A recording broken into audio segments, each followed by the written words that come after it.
ചെറിയ മഴയുള്ളൊരു രാത്രിയിൽ ഞാൻ എൻ്റെ യാത്ര ആരംഭിക്കുകയാണ്. ബാംഗ്ലൂരിലേക്കാണ് എൻ്റെ യാത്ര. കൊച്ചിയിലെ വൈറ്റ്ല ബസ് സ്റ്റേഷനിലാണ് എൻ്റെ ബാംഗ്ലൂരിലേക്കുള്ള ബസ് എത്തുന്നത്. അങ്ങനെ ബസ്സിന് വേണ്ടി വെയിറ്റ് ചെയ്യുകയാണ്. ഒത്തിരി പേര് ബസ് കാത്ത് ഇവിടെ നിൽക്കുന്നുണ്ട്. ദൂരസ്ഥലങ്ങളിലേക്കുള്ള എല്ലാ ബസ്സുകളും ഇവിടെയാണ് വരുന്നത്. ഞാൻ ഓൺലൈനായിട്ടാണ് ബസ് ബുക്ക് ചെയ്തിരിക്കുന്നത്. സ്ലീപ്പർ AC ബസ്സിലെ എൻ്റെ ആദ്യ എക്സ്പീരിയൻസ് ആണ്. 1500 രൂപയാണ് ഒരാൾക്ക് ടിക്കറ്റ് പ്രൈസ് വരുന്നത്. അങ്ങനെ കാത്തിരിപ്പിനൊടുവിൽ എൻ്റെ ശ്യാമ ട്രാവൽസ് എത്തിക്കഴിഞ്ഞു. പുതിയ ബസ്സാണ്. അങ്ങനെ ഇനി ബസ് ടിക്കറ്റൊക്കെ കാണിച്ച് നമുക്ക് അകത്തേക്ക് പ്രവേശിക്കാം. നല്ല ഭംഗിയുള്ള പുതിയ ഒരു ബസ് തന്നെയായിരുന്നു. അങ്ങനെ കുറച്ച് നേരം ബസ്സൊക്കെ നോക്കി നിന്നു. ഇനി നമുക്ക് ടിക്കറ്റ് കാണിച്ചിട്ട് അകത്തേക്ക് കയറാം. രാത്രി സമയങ്ങളിലാണ് ഏറ്റവും കൂടുതൽ ബസ്സുകൾ ബാംഗ്ലൂർക്ക് പോകുന്നത്. അതുകൂടാതെ പല സ്ഥലങ്ങളിലേക്കും ഇവിടെ നിന്നും ബസ്സുകൾ പോകുന്നുണ്ട്. ഇനി നമുക്ക് ഓൺലൈൻ ടിക്കറ്റിൻ്റെ പ്രിൻ്റൊക്കെ കാണിച്ച് ബസ്സിലേക്ക് കയറാം. ഞാൻ ഇതുവരെ AC സ്ലീപ്പറിൽ കയറിയിട്ടില്ല. അപ്പോൾ നമുക്കിനി ബസ്സിലേക്ക് കയറാം. അങ്ങനെ കാത്തിരുന്ന് ബസ്സിൻ്റെ അടുത്തേക്ക് നമ്മൾ എത്തിക്കഴിഞ്ഞു. ബസ്സിലെ സ്റ്റാഫ് പുറത്തേക്ക് ഇറങ്ങി നമ്മൾ ടിക്കറ്റൊക്കെ ചെക്ക് ചെയ്തു. നമ്മൾ അകത്തേക്ക് കയറി. വളരെ മനോഹരമായിട്ടുള്ള കാഴ്ച തന്നെ കേട്ടോ. നല്ല ഇൻറ്റീരിയറും അതേപോലെ തന്നെ അടിപൊളി ബെഡും കമ്പിളിയും പില്ലോയും ഒന്നും പറയാനില്ല, സൂപ്പർ തന്നെ. എൻ്റെ ഫസ്റ്റ് എക്സ്പീരിയൻസ് അടിപൊളി തന്നെ. അങ്ങനെ നമ്മുടെ യാത്ര ഇവിടെ തുടങ്ങി. നമ്മൾ ഫസ്റ്റ് ബസ് നിർത്തിയത് വാഷ്റൂമിലും ചായയൊക്കെ കുടിക്കാൻ വേണ്ടി നിർത്തിയത് വടക്കാഞ്ചേരിയിലാണ്. അങ്ങനെ ഇടയ്ക്കിടയ്ക്ക് ഓരോ സ്ഥലങ്ങളിൽ ബസ് നിർത്തും. എല്ലാവരും പുറത്തേക്ക് ഇറങ്ങി നമുക്ക് വാഷ്റൂമിലും അതേപോലെ തന്നെ ചായയൊക്കെ കുടിക്കാനുള്ള സൗകര്യം ഇവിടെയുണ്ട്. അങ്ങനെ ഞാനും പുറത്തേക്ക് ഇറങ്ങി. അങ്ങനെ നമ്മുടെ യാത്ര ബാംഗ്ലൂരിൽ രാവിലെ എത്തിക്കഴിഞ്ഞിരിക്കുകയാണ്. എൻ്റെ ഫസ്റ്റ് ബാംഗ്ലൂർ യാത്ര. ബാംഗ്ലൂരിൽ ഞാൻ ബസ് ഇറങ്ങിയത് മെജസ്റ്റിക് ബസ് സ്റ്റോപ്പിലാണ്. അവിടെ നിന്നും മെട്രോയിൽ കയറിയാണ് എൻ്റെ താമസ സ്ഥലത്തേക്ക് പോയത്. ഇനി കുറച്ചു ബാംഗ്ലൂർ മെട്രോ കാഴ്ചകൾ. മെട്രോയിൽ കയറിയാണ് താമസ സ്ഥലത്തേക്കുള്ള യാത്ര. അങ്ങനെ മെട്രോയൊക്കെ വന്നു. മെട്രോയിൽ കയറി. അതും ഒരു നല്ല എക്സ്പീരിയൻസ് തന്നെയായിരുന്നു. ബാംഗ്ലൂരിൽ ഏത് സമയത്തും നല്ല തിരക്ക് തന്നെയാണ്. അങ്ങനെ മെട്രോയിലെ വളരെ മനോഹരമായിട്ടുള്ള യാത്രയും ഇവിടെ ആരംഭിച്ചു.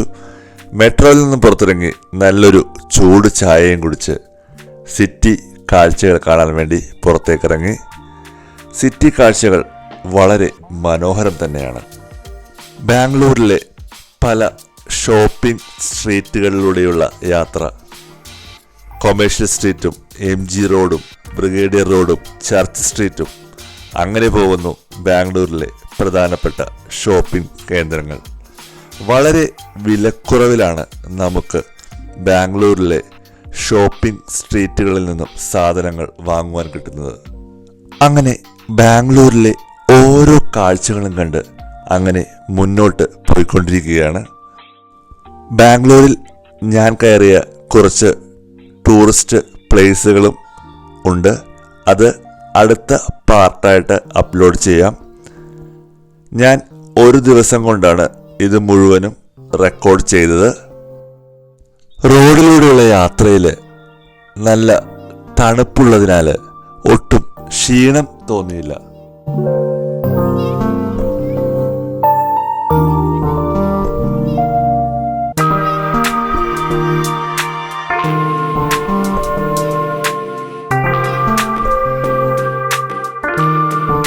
ബാംഗ്ലൂർ സിറ്റിയൊക്കെ കാണാൻ ആഗ്രഹിക്കുന്നവർ ഊബർ ഓട്ടോയിൽ പോകുന്നതാണ് നല്ലത്. അല്ലാതെ സാധാരണ ഓട്ടോകൾ പിടിച്ചാൽ റേറ്റ് എപ്പോഴും കൂടുതലായിരിക്കും ചോദിക്കുന്നത്.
ബ്രിഗേഡ് റോഡിലാണ് നമുക്ക് ഏറ്റവും കൂടുതൽ ബ്രാൻഡഡ് ഐറ്റംസ് ലഭിക്കുന്നത്.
ഇതാണ് ബാംഗ്ലൂരിലെ ഏറ്റവും വലിയ ലിക്കർ ഷോപ്പ്.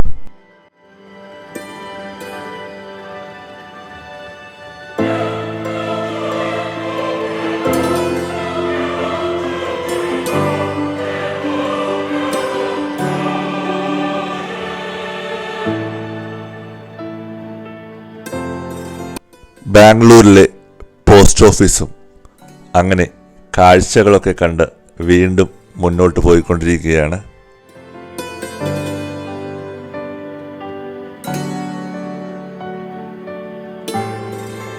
എൻ്റെ ബാംഗ്ലൂർ യാത്രയിലെ ഫസ്റ്റ് പാർട്ട് വീഡിയോ ഇവിടെ അവസാനിക്കുകയാണ്. വീണ്ടും ഒരു പുതിയ വീഡിയോയുമായി വരുന്നതുവരെ സൈനിങ് ഓഫ്, വിജേഷ്.